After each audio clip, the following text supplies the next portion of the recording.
여러분 장기표 씨 아시죠? 나이가 조금 들은 분들, 40 이상 되는 분들은 좀 알 거라고 봅니다.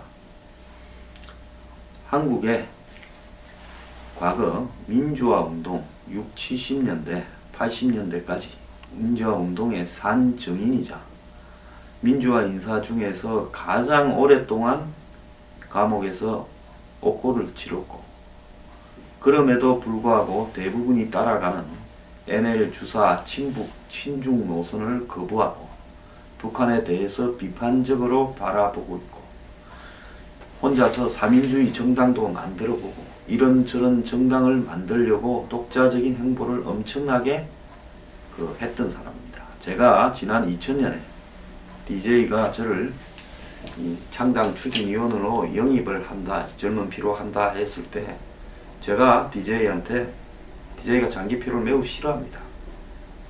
그런데 장기표를 비례대표 주면 제가 적진에 출마를 하겠다라고 이야기를 했고, DJ가 장기표를 비례대표로 주겠다 했는데 그거를 거부하고 당시 민국당을 만들어서 무지개 연합을 하려다가 민국당을 만들어서 출마해서 떨어졌던 사람입니다. 자, 이 장기표, 한국의 민주화 운동의 산 증인인 장기표가 지난 2월 23일 여의도에서 국회에서 대선 출마를 선언을 했는데요. 그 대선 출마 선언하는 이유가 문재인 불가론을 거론을 했습니다. 그러면서 문재인 씨가 대통령이 되면 박근혜 게이트보다 더 위험천만한 문재인 게이트가 터질 가능성이 크다라고 말을 했고요. 문재인 불가론을 천명하면서 문재인 불가론에 동의하는 인사를 중심으로 명석하고 좋은 대통령을 뽑기 위한 원탁회의를 구성하자고도 제안을 했습니다. 자, 저하고는 오랜 인연이 있습니다. 과거에 이분이 민중당으로 선거운동을 할 때부터 시작해서 적은 정당으로 독자 출마해서 싸울 때 저도 좀 도왔습니다. 거기에 전적으로 동의해서가 아니라 인간적인 인연으로서 도왔고요. 제 나름대로는 인품은 매우 훌륭한 사람이다 생각을 합니다. 얼마 전에 한 언론의 칼럼니스트가 장기표 씨가 보좌해서 갔는데 항상 전화 오면 간다. 왜 그런가 하면 그가 과거에 교도소 생활을 할 때 간수가 한 이 잡범을 패니까 장기표가 그 사람을 패지 말고 나를 기다리라고 하면서 고함을 치다가 이렇게 혼절까지 간 상태가 있다. 그 감방 생활이 얼마나 어려운데 그 교도소 안에서 벌어지는 폭행 부분에 대해서 그렇게 이야기할 수 있는 사람이 대한민국에 누가 있겠느냐. 그래서 그 당시에 이 간수하고도 지금 오랜 인연을 유지하고 있는 사람이다 라는 글을 썼습니다. 그걸 칼럼으로 쓴 걸 어제 봤습니다. 자, 이 장기표 대표는 문재인은 실패한 노무현 정권의 왕실세이자 민정수석 비서관으로 노무현 친인척 비리를 막지 못해 노 대통령을 자살에 이르게 했다. 자신만의 정책 비전도 없이 말 바꾸기나 일삼는 문 대표는 대통령은커녕 대통령 후보도 되지 말아야 한다. 정계에서 퇴출되어야 마땅하다고 문 전 대표를 맹비난했습니다. 제가 앞에 말씀드린 그런 내용을, 장기표 씨의 옥살이와 관련된 내용을 썼던 고화성이라고 이 시민일보 편집국장 되는 분은요, 장기표 씨가 출마 선언을 하기 전에 자신한테 대통령 출마 선언을 하겠다 했대요. 그래서 이거 무슨 엉뚱한 소리냐, 또 이분 사고 치나 싶어서 말리려고 왜 그런 생각을 하게 됐냐 물었답니다. 근데 장기표 씨 대답이 문재인 후보 같은 사람이 대통령이 되어서는 안 되기 때문이다. 만일 손학규 같은 사람이 대통령이 된다면 굳이 자신이 나설 이유가 없다. 그런데 문재인이 대선론이 지금 사회에 퍼지는 걸 보니 걱정이 되어서 출마를 결심하게 되었다. 이렇게 말했다고 합니다. 그러면 무엇 때문에 문재인 불가론을 주장하느냐 이렇게 물으니까 크게 두 가지를 꼽았다고 합니다. 우선 문재인은 제2의 우병우다. 아까 말한 내용입니다. 노무현 당시 민정수석으로 왕실세했다. 주변 사람들이 각종 부패에 연루됐대. 노무현 대통령이 그것을 막지 못했다. 우병우 민정수석이 박근혜 정부의 왕실세였음에도 최순실 게이트를 막지 못한 것과 똑같은 책임이 있다.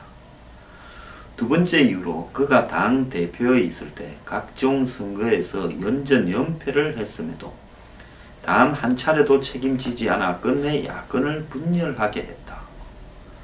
자, 이렇게 말했답니다. 그러고 보니 문 전 대표는 2015년 4.29 재보궐선거 완패에도 불구하고 대표직을 내려놓지 않아서 탐욕의 상징이 되어버린 지 오래다. 당시 선거를 앞두고 친박계 핵심 인사들이 연루된 이른바 성완종 게이트가 터지고 세월호 일주기까지 겹친 그야말로 야권이 절대로 유리한 상황에서 치러진 선거로 도저히 질래야 질 수 없는 선거에서 전패를 당한 것이다. 하지만 문 전 대표는 당내에서 제기되는 책임론을 일축하며 대표직을 고수했고 그것이 오늘날 국민의당 창당을 불러왔다. 이렇기 때문에 대통령이 될 자격이 없다라는 것이 장기표 대표의 생각이다. 다른 정치인의 비판이라면 거기에 정략적인 계산이 담겨 있을 수도 있겠지만 평생을 민주화 운동에 헌신하고 마지막 제야로 남아있는 열정을 지닌 사람이기 때문에 문재인 불가론이 큰 울림으로 다가왔다라고 이야기를 했습니다. 물론 그가 시민추대위원회 추대로 대통령 선거에 출마한다는 것은 계란으로 바위치기나 마찬가지다. 그럼에도 차마 만류하지 못하고 박수를 보내는 것은 다 된다고 생각하는 이 시대에 문재인만큼은 결코 안 된다라는 소신에 따라 과감하게 기꺼이 무모한 도전을 선언한 그분의 마지막 열정이 너무나 아름다운 까닭이다. 이렇게 칼럼을 끝을 맺었습니다. 이분은 근데 신문명 연구원을 오래 해왔는데요. 저하고 서로 별 이야기를 많이 하지는 않는데 생각이 굉장히 비슷해요. 이분은 한 인터뷰에서 트럼프 후보의 아메리칸 퍼스트, 즉 미국 우선주의 정책이 많은 사람들에게 거부감이나 반감을 갖게 하고 있으나 이 정책이야말로 굉장히 혁명적인 것이다 생각한다. 이는 그동안 미국이 과도하게 세계 문제에 관여해온 것을 반성하고 관여를 중단하겠다라는 것이기 때문이다. 그리고 트럼프의 FTA 반대도 옳은 정책이라고 옹호했다라고 언론이 보도하는데요. 저는 장 대표 생각이 맞다고 보고 있습니다. 자, 장 대표는 최근에 이 광주에 가서도요. 자, 문재인을 박근혜에 비유를 하면서 반문재인 하는 사람들 다 모이자 라고 메시지를 던지고 있습니다. 그리고 광주가 차별을 철폐하는 민주화 운동의 성지다. 그렇다면 자신이 민주화 운동을 한 인사고 또 여기에 여러가지 정책적인 대안을 가진 사람이기 때문에 자, 자기를 지지해달라. 그리고 장기표 씨는 이 전태일씨 청계시장 피복노조에서 분신 자살한 70년대 초반에 그 사건에도 전태일씨 이 분신 이후에 그가 이 대학생 친구가 한 명 있었으면 좋겠다 한 부분에 충격을 받고 전태일 사건을 세상에 알리고 결국은 그것이 나중에 노동자들의 인권 개선이 되도록 하는데 굉장히 노력을 한 사람입니다. 자, 이런 장기표 씨가 이 문재인이 대통령이 되면 위험하다. 그래서 이 제야가 문재인 밀어주는데 열중하지 말고 올바른 시민운동을 한 사람이라면 원탁회의를 만들어서 거기서 논의를 하자.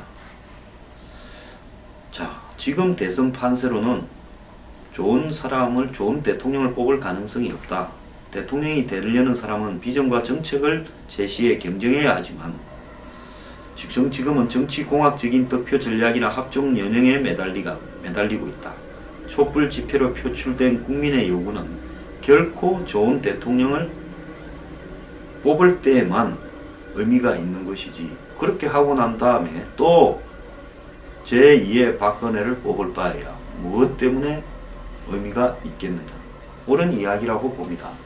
촛불을 주도했던 소수는요, 어떤 일이 있더라도 좌파에서 벗어날 수 없는 사람입니다. 거기에 동참했던 사람들은 그런 부분하고 관계없이 잘못된 것은 잘못됐다고 생각해서 했는데, 그 촛불이라는 이 정서를 자기들이 독점을 하고 있습니다. 과거에 장기표 씨가 운동권을 할 때 장기표, 김건태 이 둘이었는데, 저는 두 사람을 다 알고 있어서 이 두 사람은 가깝기도 했고 좀 서먹하기도 했습니다. 그래서 저는 이 중간에 끼어서 조금 애매한 적도 있었는데요. 어쨌거나 이 두 사람이 7, 80년대 민주화 운동을 주도해온 사람으로서 이 사회에 끼친 공적은 큰데요. 그런데 그 뒤에 운동권들이 죄다 친북, 친중, NL 주사로 바뀌어 버리면서 이 사람들이 민주화 운동을 해온 가치가 없어져 버리게 만들었습니다. 지금 제야한다는 사람들은 저는 죄다 문제가 좀 있는 사람들이 대부분이라고 보고 있습니다. 과거에 순수한 약자의 권익을 옹호하고 민주적 가치를 수호하기 위해서 운동을 했던 사람들은 사라져버린 세상이 되었습니다. 그래서 마지막 죄야라고 할 수 있는 장기표 씨가 문재인 당선을 저지하자라고 이렇게 나섰는데요. 자, 이 김종인이 문재인을 바라보는 관점, 장기표가 문재인을 바라보는 관점, 유사성이 많이 있다고 봅니다.